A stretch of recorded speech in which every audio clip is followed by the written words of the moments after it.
রাজ্য সভাপতি থাকার সময় অশোকনগর বিল্ডিং মোড় থেকে হাবড়া পর্যন্ত বাইক চালিয়ে অবাক করে দিয়েছিলেন দিলীপ ঘোষ। এবারে দিলীপ ঘোষ আবার এলেন অশোকনগরে, এবার অবশ্য অন্য রূপে পদযাত্রায় অংশ নিলেন। আর বর্ণাঢ্য পদযাত্রা আজ শুরু হলো অশোকনগর শেরপুর মোড় থেকে ৮ নম্বর কালীবাড়ি মোড় হয়ে চৌরঙ্গি কচুয়া হয়ে তা শেষ হলো কল্যাণগড়ের একটু আগে।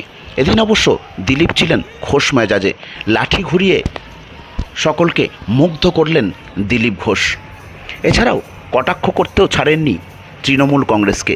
তৃণমূলের বিধায়ক যেভাবে রাম পুজো করেছেন, তার বক্তব্য, যদি মন দিয়ে পুজো করে থাকেন তাহলে অতি উত্তম, ভালো ব্যাপার। আজ দিলীপ ঘোষের এই বর্ণাঢ্য পদযাত্রা ঘিরে সেজে উঠেছিল গোটা অশোকনগরের বিজেপি।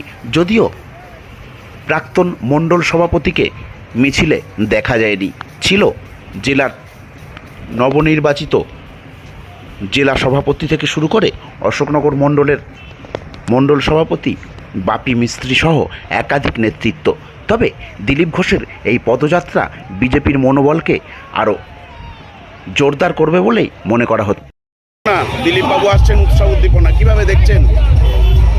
সারা বাংলা জুড়ে গতকাল থেকে পুরো পশ্চিমবঙ্গে দেখেছেন কী হয়েছে। আমাদের এই জেলার মধ্যে কালকে বারাসাতে কী হয়েছে সেটা সবাই দেখেছে, কিন্তু জেগে গেছে। আজকে এই যে অশোকনগরে এসে যে দেখতে পেলেন যে পরিস্থিতি, কি মনে হচ্ছে? এখনও তো শুরু হয়নি, সব আসুক, দেখেন কি হয়, আস্তে আস্তে দেখেন। আগামী তো প্রায় আরও ধরুন 1 সপ্তাহ ধরে চলতে থাকবে, দেখতে থাকেন কী হয় বাংলার। পাশাপাশি অশোকনগরে কালকে বিধায়ক খিচুড়ি প্রসাদ বিতরণ করেছেন, রাম পুজো করেছেন, কি বলবেন?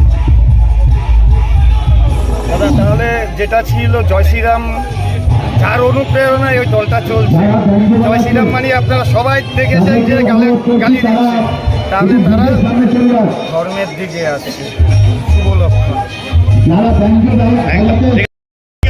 মানুষের মধ্যে নিয়ে সারা পশ্চিমবাংলা, সারা দেশে উৎসাহ উদ্দীপনা, ভারত তথা বাংলার পরিবর্তন হচ্ছে, রামরাজ্য আসছে, তাই তো মানুষ খুশি।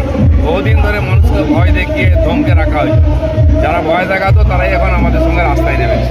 আর আজকে এই যে বিক্ষোভ হলো, ঢুকতে পারলেন না অনেক শিক্ষকরা, চাকরি যাদের চলে গেছে, করে করা হয়েছে। পার্টির লোকেদের নিয়ে ভিতরে বসিয়ে দিয়ে উনি ভাষণ দিচ্ছেন। উনি কোনো সমস্যার সমাধান করতে চান না, উনি গুলিয়ে দিয়েছেন, আগামী দিনে উনি গুলিয়ে রাখবেন। সেই জন্য লোক দেখানোর একটা ভাষণ দিলেন, উল্টাপাল্টা বলে লোককে কনফিউজ করছেন। আর তৃণমূলের হঠাৎ করে এই রাম ভক্ত হয়ে ওঠাকে কি বলবেন? খেলায় বলে বিড়াল গাছে ওঠে, আর রামের কাছে যে যখন ইচ্ছা আসতে পারে, মনস্কামনা পূর্ণ হোক। দেরি হয়েছে কিন্তু ঠিক রাস্তায় এসছে। কালকে অশোকনগরের বিধায়ক খিচুড়ি প্রসাদ বিতরণ করেছেন রাম পুজো উপলক্ষে অশোকনগরে এসে। ভালো কথা, ভালো মনে করলে রামের আশীর্বাদ পাবেন।